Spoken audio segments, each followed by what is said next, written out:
Hey y'all, what's happening? It's me, Ed Lover. Welcome to another podcast edition of Come On Son. Want to welcome everybody out there. You know it's always overseen by Combat Jack, the man who got me into podcasting in the first place. Today's podcast is little, I don't know if you want to call it off-centered from what I'm usually doing. I've delved into some serious issues before. Like we talked about rape culture here on the podcast, but today I'm doing a podcast. It's called Trafficked, and there's a new show coming on AMC. Actually, I believe it comes on very, very soon. And I have one of the journalists. I have the journalist who is starring in this new documentary series on AMC about trafficking, and her name is Mariana Van Zeller, and she will be joining me in a little while because trafficking is not just one thing. Like when you think of trafficking, what do you think of? The first thing you think of is human trafficking, right, or drug trafficking. But there's a lot of different kind of trafficking going on. There's scamming, that's trafficking. There's money, counterfeit money, trafficking counterfeit money. That's another form of trafficking. You could separate the drugs into different kinds of trafficking. Lately, fentanyl has been one of the biggest drugs that's been trafficked out there. Of course, there's human trafficking, there's pimping, that's still part of human trafficking. There's slavery trafficking, body parts trafficking. It's a lot of trafficking going on throughout the world. And we're going to dive into it. We're going to see how she got on the front lines to give us all this information on trafficking, how much her life is at risk doing this. Is she afraid to do this? Or are the people that she's interviewing aware that they could be exposing themselves to danger?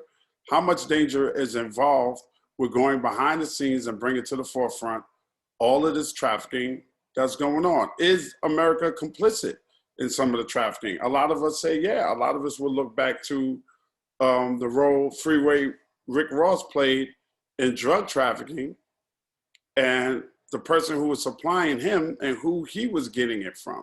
So all of those drugs that ended up in South Central did not just come through like, phew, let's get these drugs through. There was a reason that this stuff was happening. And part of the reason was drug trafficking. I mean, a part of the reason was the United States. The United States was letting this stuff get through. There's no secret about that.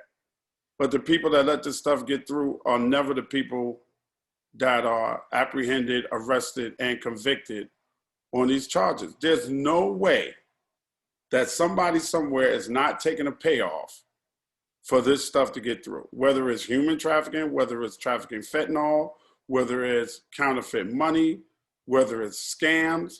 There's no way. You can't go out of the country and bring back more than $10,000 in cash without declaring it. Yet it's done every single day. If I'm coming through the airport with $2.5 million, maybe I started off with $3 million. After the $500,000 payoffs, that money is coming back into the United States. Somebody, some gate agent somewhere, somehow is going to know, hey, this is what's going on. Somebody that's scanning the bags is going to know, don't scan this particular bag. This might contain cocaine. Or somebody at customs is going to know, don't check these crates. Somebody at the waterfront is getting paid off for the stuff to get into this country. There's no ifs, ands, or about it. So Mariana Van Zeller is going to be here with me today on this podcast, and we're going to discuss this stuff and how this stuff happens and why does it continuously happen? Because you lock one person up, somebody else takes their place. Cocaine didn't stop, and methamphetamines didn't stop, and weed didn't stop, and fentanyl didn't stop after El Chapo got locked up. It did. The cocaine didn't stop after Pablo Escobar got locked up. The cocaine didn't stop after your local big-time drug dealer that you know from wherever you grew up at, from your neighborhood, got locked up. It's a continuous motion. It's just one person takes the place of another person, and it goes on and on and on. So is the war on drugs really a war on drugs? Is the war on human trafficking really a war on human trafficking? I live in Atlanta now. This is a place where there's more human trafficking going on than probably any place else in the United States, because it's one of the biggest airports in the United States. So listen, man, I don't have all the answers. Maybe Mariana Van Zeller could give us some insight into why this continues to happen. The reason why it continues to happen, first and foremost, is greed. This is a greedy, greedy, greedy, greedy society that we live in. And we all know it, and we all accept it. It's just the way it is. It's just the way things are done. It starts at the top. Our sitting president still has not conceded the election. What does that show you? That is greed. It is not just a greed of money, it's a greed of power. Power makes money. Money sometimes don't make you powerful, but being powerful can make you some money. Absolutely believe that, because people get into different things. As long as somebody feels like they can become invisible at the top of it, keep their hands clean at the top of it, and don't have to worry about it, they're going to try it. And they're going to try to make some money off of it. I mean, the first episode is about fentanyl. I'm interested in what this fentanyl is. I had never heard of fentanyl. When I was coming up, it was, what were they doing when I was coming up? Weed was always around. But the junkies weren't crackheads. They were dope, what we call dope fiends. Dope fiends mean heroin, mostly. You find somebody tripping off, Sherm, angel dust. That was the stay away from that angel dust thing. I saw my next door neighbor when I was a kid. His name was Patrick Washington. He was one of my best friends. We grew up right next door to each other, probably like not even, I would say, 4 or 5 months difference in our ages, or maybe even a year. But I watched Patrick smoke some angel dust, and he was never right in his mind again. Let's take the case of Lynn Bias. You can go and Google Lynn Bias if you're too young to remember who Lynn Bias was. Highly regarded and highly touted basketball player coming out of Maryland, was supposed to go to the Boston Celtics. Everybody was like, Lynn Bias on the Boston Celtics is another championship for the Boston Celtics. He was that good. They claim he snorted cocaine one time in his life and his heart exploded in his chest because he was in such great condition that his body couldn't stand the foreign substance that was put into it. Let's take somebody like Michael Jackson. Michael Jackson died because basically you don't want to say it to yourself, but Michael Jackson was a dope fiend. He was addicted to propofol. Hey, it is what it is, y'all. Michael Jackson was addicted to propofol, and that's the reason why he died. And before that, he was addicted to painkillers. Prince, who had hip surgery, was addicted to painkillers containing fentanyl. He overdosed on fentanyl. That's why Prince died. This is real stuff here, y'all. This is not, stuff that I'm making up as I go along. Drugs and alcohol, a lot of people grew up with parents that abused alcohol. Thank God mine didn't. But I did have friends that abused drugs. One of the guys who taught me how to DJ early in my life, another guy by the name of Keith Sadler. Keith Sadler was addicted to heroin, and his addiction is what got him murdered. Because he was not only addicted, but he was dealing. Can't play with the house money. Y'all know the rules of the street. He ended up getting murdered, put in the trunk of his car and left in the parking lot of JFK Airport in New York. Drugs has all kinds of effects on a lot of people, and a lot of us have family members that were alcohol addicted, drug addicted, some kind of addiction. It happens all the time. Some people are lucky enough to go behind the scenes and see what's going on with this addiction and how it's affecting the world, and especially America. And we are lucky enough today to be able to speak to one of them. And the show is called Trafficked, and we're going to be talking to Mariana Van Zeller very soon, right here on Come On, Son, the podcast. Why don't y'all hang out for a minute, all right? That's coming up. Hey, it's Ed Lover back on Come On, Son, the podcast. Just a friendly reminder before y'all do anything. My world famous Come On, Son rant is coming up. But without further ado, let's talk to Mariana Van Zeller. Welcome her to the show.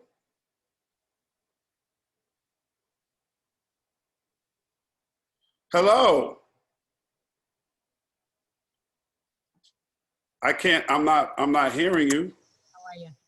There you are. I'm here. There you go. Hello. Welcome, Miss Mariana Van Zeller. How are you? Thank you so much. I'm very good. I'm doing great. Tonight's the big premiere, so yes. I'm a little nervous, but good. Are you nervous? Well, my name is Ed Lover, and I thank you so much for joining me on this journey. I've been watching AMC all day today. I saw the commercials for it, and it looks absolutely riveting, insightful, enticing, every adverb that I could think of using for this show. I mean, it looks tremendous. And tell me a little bit about yourself. Like, what was your journey like to become an investigative journalist? Absolutely. You know, I grew up in Portugal, and when I was 12 years old, I used to watch the nightly news of my family every night, sitting down in our living room. And it was a very important ritual in our family. And I used to watch these Portuguese anchors on television essentially talk about the whole world. They had all this knowledge about what was happening around them, all around the world. And I was just, I wanted to have that knowledge. Of course, I had no idea they were reading from a teleprompter, but I decided exactly then that I wanted to be a journalist. So when I graduated from school in Portugal, I started applying for Columbia's Grad School of Journalism because it's one of the best journalism programs out there. And I knew I wanted to do journalism here in the US. So I applied the first year, I didn't get in. I applied the second year, I was put on a wait list, but I still didn't get in. And the third year, I flew to New York from Portugal, and I knocked on the dean's door, and I told him who I was and what I was doing there. And he sat me down for an hour. We had a very long conversation, and that year I was accepted, and it was sort of the happiest day of my life. It also taught me my first important lesson in journalism, which is persistence. Don't give up. And then the interesting thing that happened and sort of changed my career path entirely was that I arrived in New York for Columbia University just a month before 9/11. So I was the only Portuguese journalist in Manhattan when 9/11 happened. And I was a young 24 years old without any experience doing any live reporting or anything like that. And I got a call from my TV station that I'd worked for in Portugal, and they said, you know, go down to Midtown, go to the top of this roof of this building. You'll be reporting live about the events, you know, the biggest events in our lifetime. And I did. I was incredibly nervous. I was shaking, but I did my job. I then walked down to the streets, and I started seeing the first signs of people looking for their loved ones. And I broke down, and I realized that moment that the kind of journalism that I wanted to do was sort of long form, where I would get a chance to show the complexities of the world we live in, and you know, I'd have more time to really understand how things and acts as horrible as that one had happened. And so a year later, I actually moved to the Middle East. There are certain things in life, moments in life, that I would say you remember exactly where you were when those things happened. I remember exactly where I was when 9/11 occurred. Where were you when the first plane hit the tower? I was in my tiny little studio apartment close to Columbia University. I was actually asleep because I'd been working very hard the night before on these assignments for Columbia. And I had two phones. I have my landline and my cell phone, and they both started buzzing. And I kept on pressing, come on, let me sleep. And then suddenly I picked up one phone, and it was the TV station calling me and telling me, turn on your TV, this is happening, and we need you to go Midtown. And on the other line was my mom, who was crying hysterically and begging me not to leave the house. And I was telling her, Mom, but I have to, because this is my job, and this is a opportunity of a lifetime. This is the reason I want to become a journalist. And it was tough. And she was crying, and put my brother and my sister on the line, and everybody was crying and begging me to stay at home. But I couldn't, and I'm happy I didn't, because it had a huge impact on my life, certainly. And I was sort of in one of the hardest days of my life and so many people's lives. I think in a way, it was a privilege to take front seat and see, heroes, literally heroes all around me in New York that day. Were you already broadcasting when the second plane hit the tower? No, I was still at home watching TV. Okay. Was exactly when I turned on, no, actually, I turned on the TV after the second plane, or right after the second plane hit the tower. And that's when they started calling, because that's when they realized that there was a terrorist attack and this something very big was happening. Because as I remember, when the first plane hit the first tower, they thought it was an accident. All the journalists that I was watching on television thought it was an accident. It wasn't until the second plane hit the second tower that people realized that this had been a terrorist attack. How was the travel from, because Columbia University is downtown Manhattan, am I correct? If I remember correctly, I'm a native New Yorker, I should know that. Yeah, absolutely. It is, it's uptown, but I actually only had to go to Midtown. Okay. And did all the reporting, was all these live satellite feeds, and it was journalists gathered from all around the world. So I didn't go to ground zero. My husband, however, who is now my husband and was a student at Columbia as well at the time, we didn't even know each other. But that day, he spent the day reporting on ground zero. He was able to be one of the last ones to get in. I still don't know how he got in. Wow. And he was there for almost 48 hours Wow. with first responders. And he's from Long Island. He grew up on Long Island, so he actually knew a lot of the people that were there that day, which was terrifying. Unfortunately, I had a friend or two that perished in the World Trade Center attacks, and that's a day that there's always something about that day that makes you feel funny. It's a day that you will never forget. And I wish that the United States of America would honor that day with a day of remembrance. I don't want to call it a holiday, because it will never be a holiday, and you don't want to see Macy's having 9/11 sales. You know what I mean? So you don't want that. I think a day of remembrance would be the proper thing to do, to just let everybody stop what they're doing and remember all the people that lost their lives, and all the first responders and the police and EMS workers and firefighters. There's a lot of people after 9/11 that lost their lives because they responded to 9/11. Now let's talk about traffic, because that is a very interesting concept. Where did this concept come from, and how did you get involved with it? I've been covering black markets around the world for over 15 years. And one thing that I started realizing was that, there is so much out there, so much information about the formal economy. There's magazines, there's TV stations, there's entire organizations devoted to analyzing and studying every sort of up and down, every IPO, everything that happens in the formal economy. And yet we know so very little about the informal economy, these black and gray markets. The drug trade alone, for example, brings in over $300 billion a year. That's more than Walmart's, that employs millions of people here and around the world. So so that was the whole idea behind the show. I wanted to do a show where we could really explore and go deep into these gray and black markets, and try to understand how they work, how the power structures operate, and who are these black market operators, who are the traffickers, and who are the smugglers, and what can we learn from these worlds and these people. I see from the trailer, you really get deep into this. Like, you're on the front lines of this. How did you get access to it? Like, tonight's episode, this first episode, is about fentanyl, right? Yeah, one is fentanyl. We actually have a double premiere. One is fentanyl, and the one is about scammers, which we filmed in Jamaica and Israel, which is fascinating stuff. How did you get access to these people and get them to talk on camera about it? It's the hardest part of my job, Ed, for sure. My job and my team's job. A lot of it falls on them too. Especially on them. I'm so lucky to work with an incredible group of people.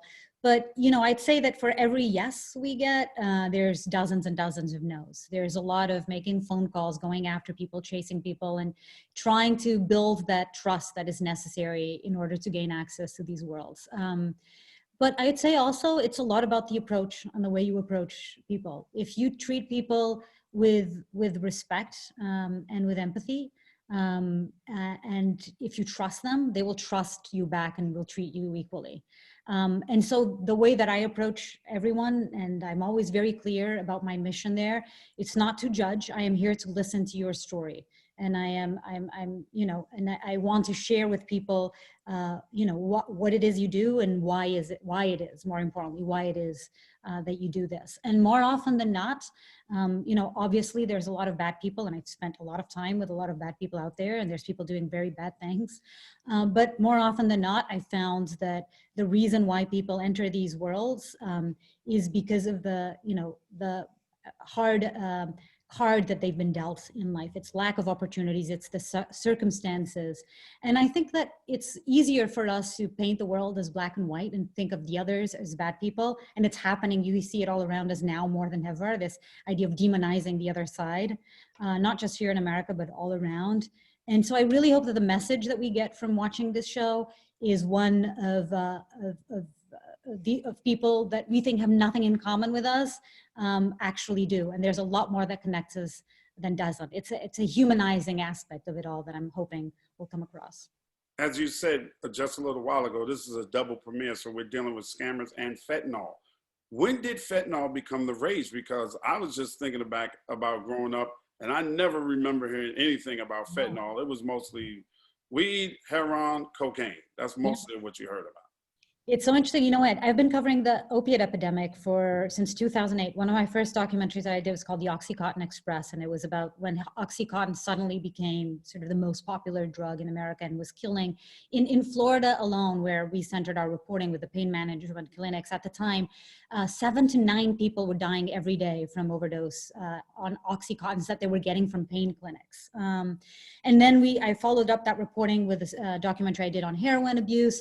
And then back in 2014, 15, around there, but this was before Prince, who was sort of the first big name to die from a fentanyl overdose. I started hearing from my sources, like there's this new drug out on the streets, it's called fentanyl, and it's really bad. And so I remember calling my editor at the time, I was working at another channel, and telling him, this is going to be big. I can tell this is, I'm hearing from my sources, and him saying, fentanyl, I've never heard of this drug. Do we really want to do a whole documentary about this? But I was persistent, I stuck to it, and we ended up doing that. And a couple of months after our story was released was when Prince died.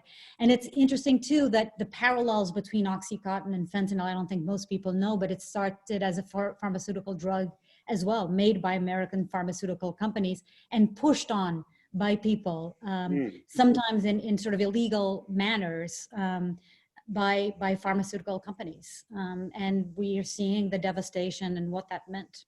What is it about fentanyl that are attracting addicts to it? It's the power that it has. It's 50 times more powerful than heroin. Wow. One thing that you find when you're reporting and talking to users is that whenever there's a batch of drugs that people are overdosing from, that's the drugs that if you're a hardcore user, that's what you want, because they know that it's the powerful stuff that will get you a really big high. And they don't really care at that point, sort of the danger involved. So partly it's how powerful it is. It's actually what users go after, which is very sad and depressing. But, and then on the other hand, the reason why it's being made mostly in Mexico and China it's because it's super easy to make fentanyl. It's not easy, but it's a synthetic drug. So you don't have to wait on, seasons like you do with heroin and marijuana and weed, for example, or cocaine. On water, you don't depend on land. You can make it in a lab. In this case, for our film, we filmed 2 labs where they were making, fentanyl. So it's not that difficult to make, and it's cheap. And you can, count on a steady supply of it. What and is there's an the enormous. What is the difference in the prices between fentanyl and heroin? It's not so much that the prices are very, fentanyl, it's definitely cheaper than heroin, and that is why they're mixing actually a lot of other drugs with fentanyl. Now you're seeing cocaine being spiked with heroin, you're seeing not only heroin, with fentanyl. It used to be that it was just heroin at the beginning that was being spiked with fentanyl. So I filmed actually a mother who had 3 sons and lost 2 sons to fentanyl overdoses. This was for a previous documentary I did. 2 of her sons died to fentanyl, to opiate overdoses. And the last one that died was because he thought he was using heroin, and in fact it was spiked with fentanyl and he didn't know. But now the troubling thing is that Mexican cartels are spiking other drugs with fentanyl as well, because it's a quick high and it's cheap. And you can become quickly addicted to it. Yes, very quickly. Addicted to it. So it could really, they're spiking other drugs with fentanyl could be the gateway to you doing something a lot heavier, if you're not. Absolutely. The crazy, crazy thing is that the amount of only 2 little grains of salt, that amount of fentanyl can kill you. Wow. That's how powerful it is. So this is not only incredibly dangerous for the users themselves, but also for the first responders, for example. You know, I've spent a lot of time in the front lines with the first responders, with firefighters and law enforcement around the US, who are, you know, risking their lives in a lot of these cases when they're responding to these overdose situations. And it's, I don't think people realize just how powerful this drug is. It is the most dangerous drug in America, hands down. And you're dealing with scammers on this double premiere tonight. So Yeah. you traveled to Jamaica. How did you get access to this? I've been to Jamaica plenty of times. Did you go to Kingston? Were you in Kingston? We were in Montego Bay, actually, Okay. mostly. We did Wow. one trip to Scamming Kingston, was but it going was, on in Montego Bay. What kind of scamming are they doing? you know, right behind those beautiful resorts, there's an underworld, an underbelly that futurists get access to. It's what you call the lottery scams. You know, I haven't been a victim because I haven't fallen into it yet, but I have certainly received those calls that you get saying, you know, your electricity bill is overdue and we're going to shut off your electricity. One of my good friends here in Los Angeles recently actually fell for it and paid hundreds of dollars to somebody who's called saying that they were Los Angeles Department of Water and Power and tricking them. So this happens to a lot of people. And it's, or they'll tell you, it's really fascinating stuff. They'll tell you, excuse me, ma'am, they have perfect accents. They're, you know, very colorful talkers, Jamaicans are. They're some of the most fun people to spend time with, for sure. And they will call you and they'll say, excuse me, ma'am, you've won the lottery.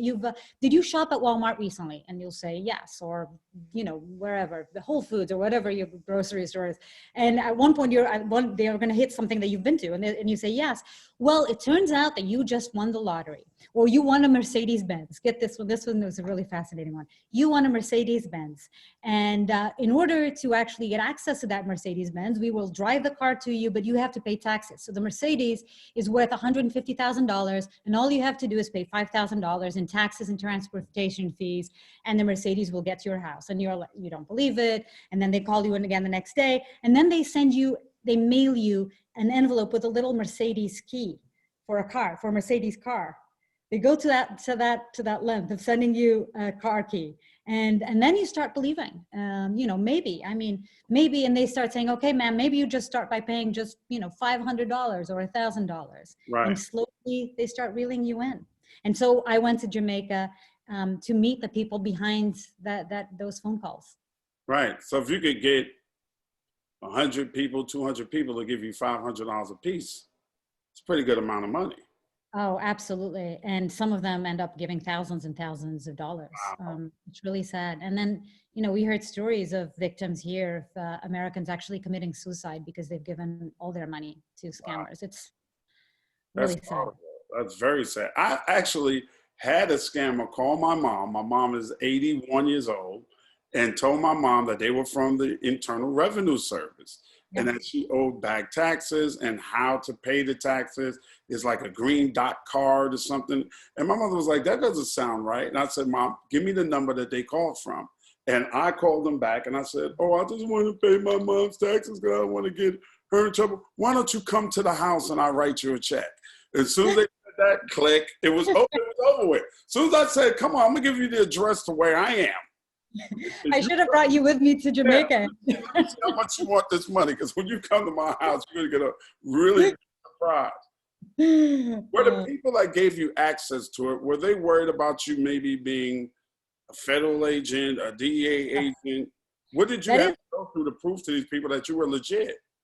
For sure. That is always the biggest sort of fear on their side. That's always sort of the obstacle to us getting access, is there's a lot of pre-meetings. There's what I call the underworld first dates, where, you know, sometimes it's my whole team. Sometimes they want to meet everyone on the team. Sometimes it's just me. And they just want to meet in a public space. You know, there's always rules. Don't bring any audio equipment or filming or cameras or anything. And it's just a first meeting, so that they can sort of get a sense of who I am and see if they can trust me, and if I'm really a journalist that I say I am, because usually they always think that we're law enforcement. But once that trust is built, and once there's all these drinks to be had, because that's something that always happens in these first dates, is that they order a lot of alcohol, and there's even drinking games sometimes. But it's sort of, again, to get to know you and to see if they can trust us. Do they want you wearing a wire or not? Do you have to go through all of that stuff? No, there have been some situations where you're sort of patted down, but that's rare. You also, you don't want to be stupid to the point that you're messing around and telling people that you're not going to be filming them and then showing up to, so let's say, the Sinaloa cartel with undercover cameras. That's what we don't do that. We, Right. especially dealing with, these criminal organizations, you have to be very clear about what your goal is. And we're also very clear about protecting their identities. We go to great lengths about protecting their identities and distorting their voices even, because we know that there's a risk involved. So we, if by any chance, we tell them that we won't show their faces, we'll hide their identities and locations. And I think that's an enticing proposition for them to talk to us, because,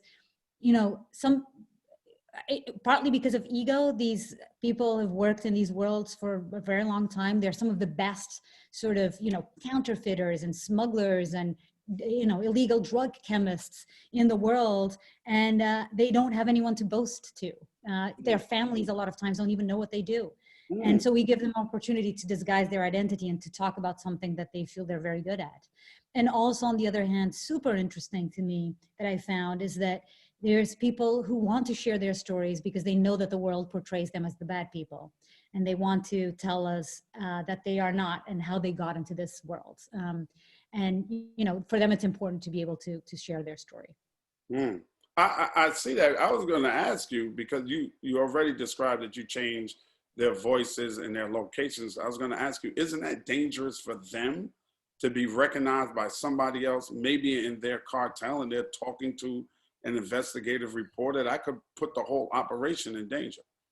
For sure, but nothing happens without the boss's permission usually. Okay. Even when we're dealing with cartel operatives, usually the boss, they don't do anything. There's an enormous amount of fear there, so nothing happens without the boss's permission. And on the cartel side, I would say that a lot of times it's a lot of times just the ego involved. There's a lot of rivalry between cartels in Mexico. And when certain factions, even of certain cartels, have certain factions inside, and being given the opportunity to talk about the amount of guns they have, the power they have, the amount of drugs that they're able to smuggle into the United States, and the amount of money they make from that, again, is, I think, a lot of the reason of why they agree to talk to us. A lot of bragging and boasting going on. That happens as well. I see that you're covering with this documentary series a lot of different types of trafficking. I wanted to ask you, and I think my audience would be interested to know, how complicit in this trafficking is the United States? Because there's no way this stuff is going down without someone in the United States giving a green light. It's a good question, for sure. One of the episodes we did was about fentanyl trafficking. We spoke about that today. And I essentially followed the pipeline of this drug from the coast of Mexico, where it comes from cargo ships. The precursor chemicals arrive in cargo ships from China mostly. And we saw the barrels of these precursor chemicals being thrown out to sea. And then we saw cartel operatives picking it up, moving it to a stash house, and then moving it later on to a lab where they cooked and made fentanyl. And then we saw the packing and the transportation and entering the United States. And it was when we were spending time with the mule, with the person that actually smuggles the drugs to the US, who in this case actually happened to be a woman, and a pregnant woman nonetheless. And it was while spending time with her, the whole time, we spent time with her the day before she was going to cross the border. And she was very calm, and knowing full well, she had kids at home as well, that she was about to do something that I was nervous for her practically. And she was very calm. And then we actually were able to film her as she crosses the border with her car loaded with fentanyl. And she got called into secondary inspection. And for me, that was a really hard time. I had a really hard time as a journalist, because I tend to sort of build and create connections with these people. And they've just opened up their lives to us, so it's impossible not to. But on the other hand, so I, on one hand didn't want her to get caught, but on the other hand, of course, I didn't want the drugs to come across to the United States, because I've seen firsthand the impact that these drugs have. So it was very hard for me on that hand. But what was most incredible was that once we actually crossed, she was let go. And I got to meet up with her when she was already in the US. And I asked her, what happened? Weren't you nervous? And she said, no, I'm not nervous because I know that the guy that was at the border patrol agent, the guys there that day, or the guy there that day that saw her and inspected her, that he's paid by my boss. Of course, there is no way that I can verify this and that we could verify this, but it has been reported that there is corruption, amongst law enforcement, in particular, Border Patrol. That's too much money. And that is something that I have heard more than once. What they actually earn from the government for doing that, and somebody's going to offer you 10 grand to turn the other way, 10 grand cash. 100 grand, 500. Let a truck through. And the cartels are pretty smart too, because from what I understand, sometimes they will send a small truck with a few kilos in there, tip them off and let them get that one. And on the other side, there's an 18-wheeler coming through with 150 kilos coming through, and they know it and they got paid for it, and they'll make them look good by doing this bust.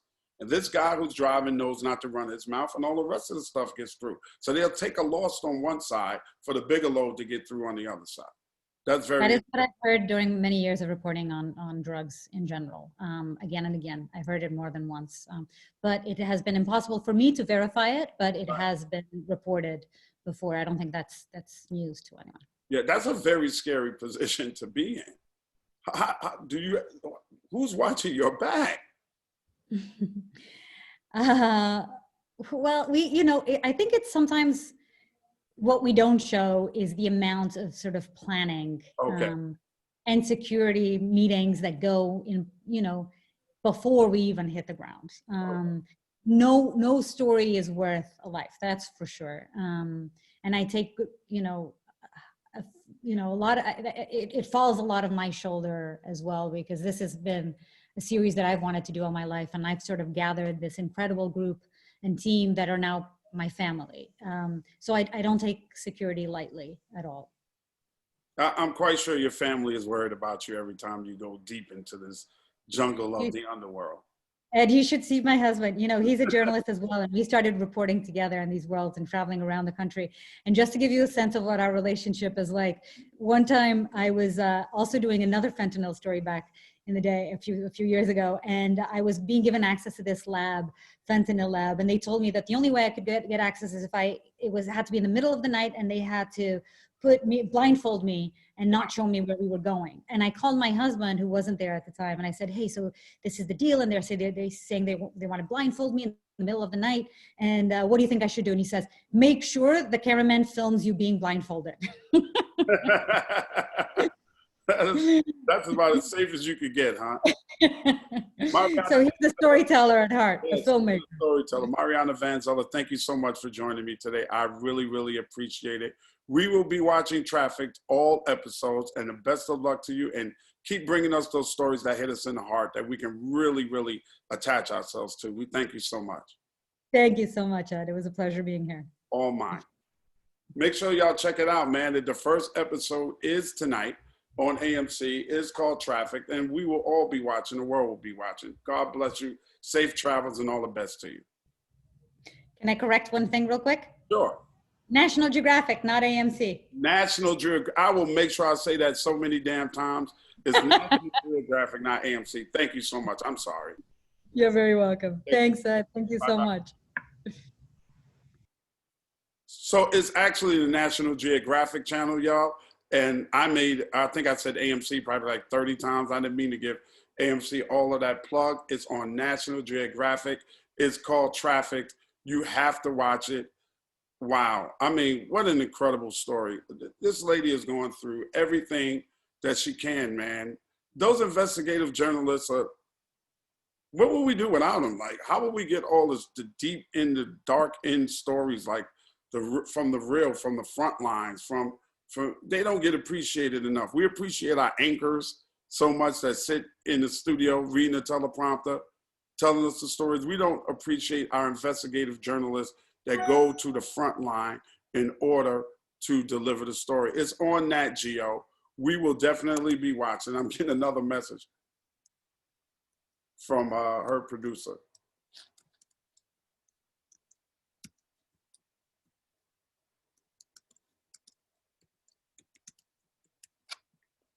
So I just had to send her back because she's, sending me a little text through,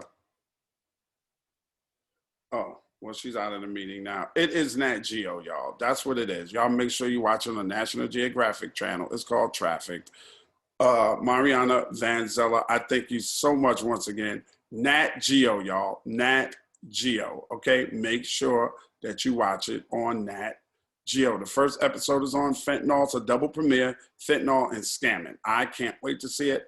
I hope all y'all are going to watch it. Support Mariana Van Zeller. She didn't have to come on this podcast and do this with me, but she was nice enough to take the time out of her evening or day to do this, and I really appreciate it. Make sure you check it out on Nat Geo. I will be right back with my Come On Satin for the week. What up, y'all? I'm back again, it's Ed Lover, and it's time for Come On, Son. These are the things that really got me. Matter of fact, hold on 1 minute. Don't move. I'll be right back. All right, the people that got the audio only on this, you're not going to be able to see this, okay? So I got to hurry up because I'm running out of time.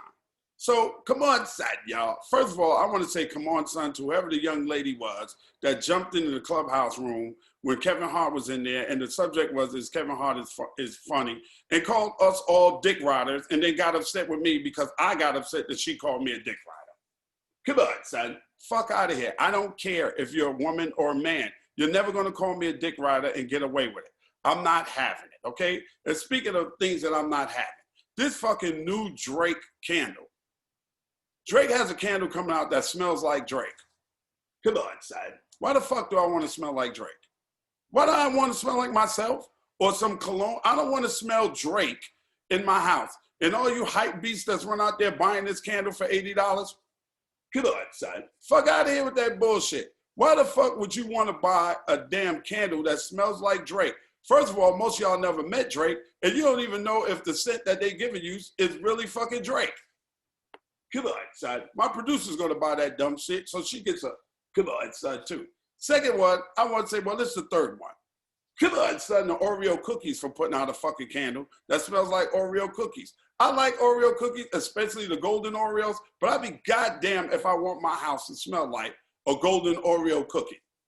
Come on, son. Fuck out of here with that bullshit. It's all bullshit. It's all smoke and mirrors. Now, once again, I have to, come on, son, President Trump and, come on, son, Rudy Giuliani. Stop it.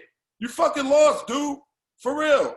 Your attorney general just said that they didn't find no inconsistencies or voter fraud anywhere. Why are you doing that? Come on, son. Fuck out of here with that bullshit. You know there's no voter fraud. Concede and let's get Biden going on to what he needs to be doing. And come on, son, to whoever's spreading this picture of Kamala Harris with her family, talking about we fell for the first black woman vice president shit. It don't matter who she married or who she loved or what kind of children she had, bro. That woman is just as much a minority as you, me, my mama, your mama, and my grandmother, okay? Somebody in my family dealt with somebody white. That's why I got this light-ass skin, so come on, son. Fuck out of here with that bullshit, man. Stop trying to bring the woman down when she was just in office. And a big, come on, son, goes to former President Barack Obama for saying that he made a mistake for not giving Dolly Parton the Medal of Freedom while he was in office because he thought she already had one. Bruh, it's your job to check and see if people got their shit. Come on, son. I did a lot for hip-hop. Where the fuck is my Medal of Freedom, Barack Obama?